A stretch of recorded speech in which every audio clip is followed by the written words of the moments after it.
All right, Dr. Jen, welcome back. How are you? I'm doing well, Paul. How are you today? I'm doing well. Just as we were talking before we hit record, we're both waiting for weather systems to hit. We're gonna get snow and you're gonna get rain out in California. So That's right. perfect timing right before our midwinter break next week. So fingers crossed we don't get hit too bad. So there's a topic that I wanted to bring up. I think you may have brought this up in one of our previous conversations. This topic called acceptance commitment therapy. And what I would like for you to do for our audience is kind of explain what that is. And we're going to tie this into a listener question that came in that I think aligns really well to this. And we'll talk through that question and how you might be able to approach or give guidance to this person on this topic. So let's start with that as far as what is acceptance commitment therapy. And I think there's an acronym called ACT for short. That's right. That's right. So acceptance and commitment therapy, it's one of the few therapies that isn't called ACT, it's called ACT, partly because it's really behavioral. So it's been around for about 30 years. It was created by a researcher and psychologist named Dr. Stephen Hayes. And for me, when I was going through graduate school, there was a real focus on choosing a theoretical orientation. So we learned all these different types of therapy. And when I learned ACT, it was the one that really clicked for me, just in terms of the way I think about the world and the way I might be able to relate that to my clients. So ACT is based on a few principles. Like I mentioned, it's really a behavioral therapy, and it's about a few different things. So one is present moment awareness, also known as mindfulness. We've talked about mindfulness a few times in our conversations. Mindfulness not necessarily being meditation, although that's a form of mindfulness, but mindfulness more being present moment awareness, paying attention on purpose in what's happening now as opposed to the future or the past, which becomes really important. And we'll talk about this in relationship to your question. It's also about acceptance. So that's part of it, acceptance and commitment therapy. Acceptance of reality as it is rather than as it says it is. So it kind of is starting to set up this distance between what we think and what is actually happening. A couple other pieces of ACT are, and it's not so important that the terminology is what my clients understand, but this idea of cognitive defusion, which I know is a mouthful. It's this idea that we're stepping back from our thoughts. And those of you who can see me, I always kind of do this hand out in front. Like the thoughts are out there. We're having the thoughts, but we aren't the thoughts that we're having. And this becomes really important, especially when we're having judgmental thoughts or worry thoughts, things that are trying to kind of catch us. If we can separate from those thoughts and see it as a thought rather than as something that's real, we have a lot more agency about what we do. And then we are the context for these thoughts. So we are the person inside of us, kind of this witness observer self inside that's having thoughts, that's having experiences. And if we can separate back from them, we can recognize that we have a lot more choice about what we do. And then the final two pieces of ACT are something that we've talked about before, which is values identification, really figuring out what's important to you at your core. And then the ACT part is committed action. So moving toward our values, moving in the direction of what's important to us, even if we have thoughts coming with us saying, no, you can't do that, or that's too scary, or that won't work. So combined, it's really about psychological flexibility. It's about taking reality as it is, accepting what we need to accept about it rather than trying to wrestle with it and make it be different,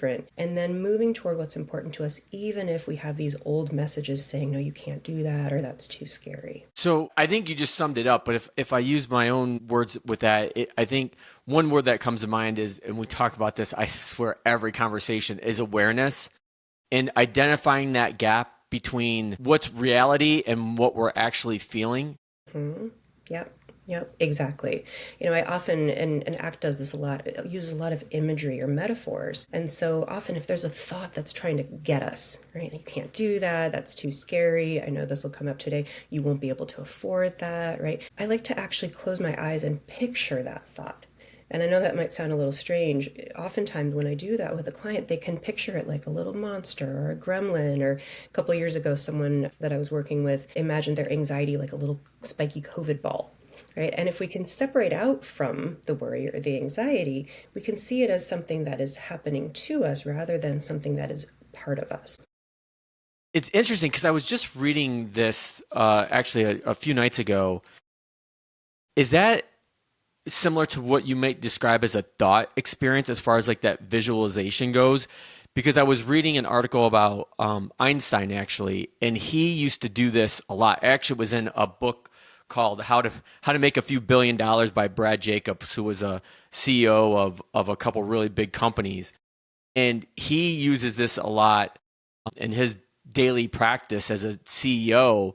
These thought experience experiments, and he used Einstein as an example of it's famously Einstein pictured himself like riding this beam of light. Yeah, it's very helpful sometimes to have some imagery that we can attach to. And a lot of the mindfulness exercises that people do are just that, where we're imagining our thoughts being a certain thing. I think we've all heard of the idea of imagining your thoughts like clouds floating by or like leaves on a stream. We can also imagine ourselves having these thoughts, and sometimes even just changing the language around how we talk about thoughts rather than I'm worried, saying I'm the thought that I'm worried, or worry is really trying to get me today. It separates it out just enough, and then that imagery can help us recognize that these things are not actually us, right? These are just experiences that we're having or sensations that we're having, and that puts us back in the driver's seat in terms of what we do with our life.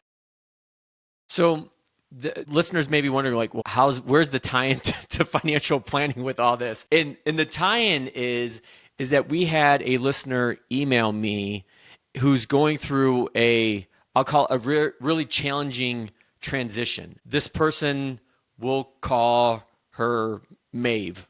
Maeve has been retired and she's struggling right now because she feels guilty about spending money. And there's this, I think, overriding fear for her that she's going to run out of money. And it does not matter how much I try to convince her, show her data, empathize with her, that the chances of that happening are really, really small.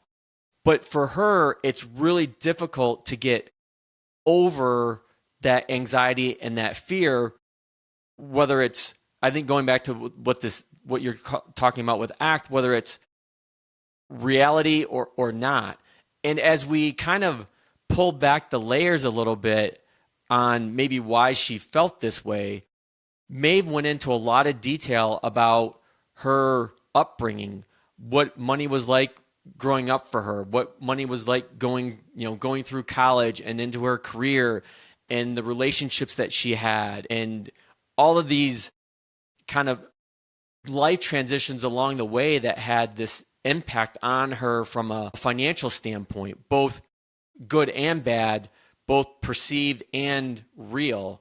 And so as she was pouring her heart out to me in this email, I had you first on my mind. I'm like, this is a topic to bring up with Dr. Jen on trying to figure out like how to help her relinquish some of this fear or anxiety, and how do you go about doing that? Because I know the one thing I do know, and being in situations like this before, is trying to just show someone or a family or couple data and say, look, these are the numbers, you're going to be fine, does not work. Yeah, it's a beautiful question, and I love that we're starting to get listener questions, because I think that's sometimes the best way to really explain these concepts is to take a real person and look at how this is contributing to pain in their life, and really not necessarily allow them to live the type of life that they want to be living. So I really empathize with Maeve. I have had that thought and feeling before, and I think a lot of us have, where we grow up in a mindset, and it's not the fault of our parents, it's just part of how our society functions, that we're told save and don't spend and make sure you have enough, and all of the fear-based messages that we get. And it's not a bad message, because of course the opposite is also scary, and we don't want to be frivolous and end up at the end of our life really, really in dire straits. However, a lot of people are exactly where Maeve is, where they have saved, they've worked hard, they're at their retirement age, they're at the point in their life where we've all been kind of hoping to get to, and it's still extremely hard for them to start loosening up those purse strings or do things that they've really always wanted to do.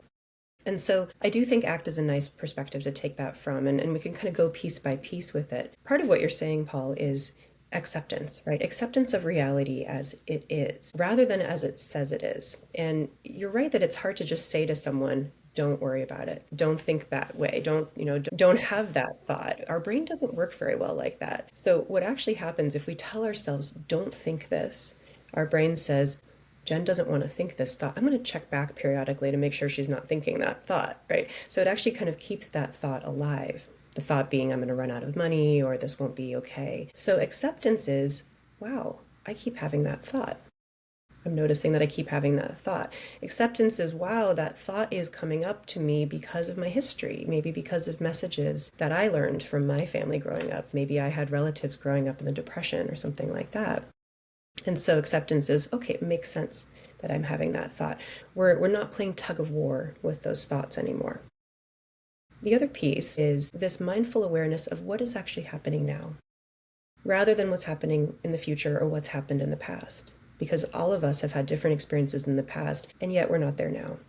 We're not in the future yet. We're here now in this moment, and things are actually probably okay. So what I would say about ways to move through that is to do some of those values exercises that we've done in previous episodes, where it's really about figuring out, what do you stand for in this world? And I can't remember if I've mentioned this particular exercise. It's a very powerful one, which is imagining your own funeral, imagining that Yes. you are somehow, right, somehow able to hear someone speaking about you and your life and all of the wonderful things that you've done and the ways that you've shown up for people. And most of us, if we do that, having a lot of money left over is not part of that eulogy. It's the impact that we've had on our friends and family. It's the amazing experiences that we've had and the ways that we've really lived into our values. Or you can do some real exercises like I've described before, where you try to figure out, what are these 3 or 4 words that really drive me? And then this is the act part. The behavioral part is, can I move just a tiny bit toward those values? It doesn't have to mean that you say to Maeve, okay, Maeve, don't worry about anything. Just start traveling the world and just change your life entirely. That's very scary for us. But maybe it's, what's one little thing that you could do this week to move closer to the things that are important to you, to spend time with the people you love, to be generous with yourself as someone who deserves generosity and care, rather than really giving into those gremlins that are saying to you, you won't have enough, it's not going to be enough, you're not going to be okay. I think to me, it's when I received her email that really resonated with me was the fact that she took so much time and went into this in such great depth. And it's something that I've been talking to my families about and trying to really, to your point, Jen, get them to hone in on their what I would call their purpose and objectives. Like what is their why? And then behind that why, what are the things that they really want to accomplish? And I think for Maeve, that's what it really tugged on my heart when she went into all these life transitions that she's been through. And some of them I knew only at the surface level, but understanding that really, I think, helps me as an advisor understand her even more and be able to have more in-depth conversations that aren't about the numbers, aren't about the dollars and cents, if you will, and to get clarity around that purpose and that objectives. Because one of her objectives is to be generous, to be able to give to organizations that she believes in. And one of the things that was this reality that she's currently in is that I feel like I can't do that. I can't make those donations to these organizations because I have this fear.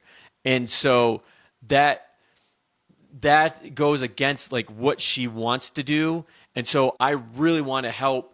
That's one of the reasons why I really want to help be able to provide the guidance and advice to her so that maybe you can do this and this is why. Absolutely. There's a metaphor that I use a lot in ACT when I'm using ACT principles with my clients, which is the passengers on the bus metaphor. And it's a really simple one. I also use this with kids. You can draw it. You can do some art therapy around it. Even adult clients can do this. Where imagine that you are driving a bus, and all of the thoughts and fears and life experiences and Maeve's life experiences would be part of this. They're all passengers on your bus. So there's a passenger back there that says, "Oh no, no, no, you can't do that. that? What if you run out of money? And there's a passenger on the bus that's calling you names, and you're so stupid for thinking that you can do this. And it really is often how we talk to ourselves. And there's a passenger on the bus that's your great grandmother who did run out of money, maybe. All of these doubts and fears and thoughts are back there, including the thoughts saying, I'll make this go away for you. You don't have to think these thoughts, right? This kind of manager thought. We've all got those too. Because believe it or not, we avoid aspects of our experience sometimes by figuring it out, by thinking about it, by developing these thinking strategies to make those thoughts go away. And as I just said, it really doesn't work. So we're imagining that we're driving this bus and all of those thoughts and feelings are in the bus behind us, and they're talking to us, and they're getting loud, and we have this destination that we want to get to. Let's say in Maeve's case, she really wants to donate generously, to donate to organizations that matter to her. She wants to have a legacy in that way. So she's driving her bus toward generosity. That's her value. And all of these voices behind her are saying, no, you can't, you can't, you can't. And so what we often do is we stop the bus, we go in the back. It's like that mom voice, be quiet back there. I'm going to pull this bus over, right? And when we do that, we're not driving toward what's important to us. We're wrestling with that thought, or we're wrestling with those experiences. Or maybe we try not to let them on the bus in the first place, but then we're still engaged with that. So what we really can do, and this isn't easy, is keep driving the bus anyway, even with the voices. And I know as parents, right, sometimes we have to just drive the car even with all Right. that noise in the background, right? We just keep driving our bus. And maybe the voices get louder because they don't like that we're ignoring them, or they don't like that we're not taking their input into account, and we can drive anyway. And maybe we only drive a block, and she makes a little donation and feels proud of herself for having that generosity and recognizing that that's important to her. And then that empowers her to drive another block or two. And this isn't the reason to do it. This is the tricky part. Oftentimes, though, those voices do quiet down when we start saying to them, you can say anything you want in the background. I'm still driving my bus towards what's important to me. They may quiet down, they may not. But here's the cool part. You're moving in the direction of what's important to you, even if they're still there. I think the other thing that makes what we do special, and I think I've probably talked about this before, and I feel like I keep mentioning this to the families that I meet with at TAMMA, is that situations like Maeve, whether she realizes it or not, she's helping everyone else in the TAMMA family, all the people that are listening to this, the people that you work with in your practice, because it's getting a situation out there that's probably not talked about enough. And even more specifically is this transition to retirement. I don't think is talked about enough. And I'm starting to have conversations with people my age in their late 40s, early 50s about you really need to slow down and give yourself the gift of this time that we keep talking about, I swear, over and over every week or every month. Like Maeve did, is figuring out like what it is that you want to do, this going back to the sense of purpose and objectives. Because I'll kind of paraphrase, I've heard this before, is people that have successful transitions to retirement are transitioning to something, not away from something. So kind of put that even more clarity is people that may be in a career that they absolutely hate, they think retiring is going to solve that problem. And more than likely it's not. It's just you're going to find another problem in retirement. And again, along the way with Maeve's situation, is that having all the money that you need sometimes is still not enough because of this transition where you're programmed to save your entire life, and then you get to a point like almost immediately that, okay, now I have to start drawing down and using what I've saved, and that psychologically is a really tough road to get over. It really is. It's so interesting. I just had a new client come in yesterday, and we were talking about exactly this. Someone who's at that retirement age. And, saving money is not a purpose. It's not a value. right? It's something that we do so that we can live out our purpose and live out our values. And that's just not how we've been taught a lot of the time. And so oftentimes, this is a slightly different question than what Maeve's asking, but oftentimes when I see people at that retirement age, there's this really painful transition from the identity that we've had as a worker, Yes. as a saver, right? I've worked so hard. I've seen myself as a something, right? Like, what do you do? That question, oh, what do you do? That's who we have been. And it's a really painful question to say, well, what do you do now that you're retired? And so I'm really trying to shift that to, what are you doing? Who are you, right? Who are you becoming? Because we do, I think, particularly in our culture, we can get so identified, and this is the fusion thing that we talk about in ACT, we get so identified with what we do, right? I am a psychologist, you are a financial planner. And yet then when we retire, what are we? And so I think if we can start, even earlier, starting to think, yeah, I am these things. And also that's just part of I'm the context that all of these things are playing out on. I'm a mom, I'm a psychologist, I'm a wife, I'm a friend. But at the core, I'm me. And what's important to me, that guides us so much better than identifying with the labels or the terminology that we've taken upon us to get where we want to go in life. So as we try to wrap up this conversation, Dr. Jen, what would be one or two things that if you were talking to Maeve right now versus talking to me, what would you tell her? What action items could you give her, one or two, to be able to bridge this gap between the reality of her anxiety or fears and what can she actually do to close that gap between perceived and reality? Mm-hmm. Well, first, I would say I love that she's noticing that this has been happening for her, because that's actually the very first step, is pulling back from those thoughts and saying, oh my goodness, I haven't been feeling safe to spend money. It sounds really simple, but if we don't notice that we're having the thoughts we're having, they've got us, right? They've got us under their thumb. I really do kind of anthropomorphize thoughts, that they're happening to us. So I would say, first of all, congratulations, and that's amazing that you were brave enough to recognize this is not you, this is a thought. And I'd ask her to really listen, and I know because you've shared with me a little bit about what she wrote to you, listen to what those thoughts are saying. Right? Because that's just a thought saying that thing, and really try to separate yourself. Can I interrupt you for a second? Because that was the episode that she listened to, was using your thoughts as data. Yes. And that's what triggered her to think about this. So sorry. And I'll link to I'll link to that episode in our show notes, but go ahead. Beautiful. Yeah, I mean, she's really working on this, right? It's amazing, and I think it's a beautiful thing, and it's very brave. I think it's a really brave experience to say, wait a minute, what if these thoughts aren't actual reality, right? What if these thoughts are just thoughts? I don't mean just like they don't hurt, but they're not the entirety of who we are. So, first of all, I would really validate that she's doing that, and then go into some of that purpose, right? Talk about, if generosity is a value for you, what does that look like? Right? How do you want to be remembered as a generous person? And what would be one tiny little thing that you'd be willing to try?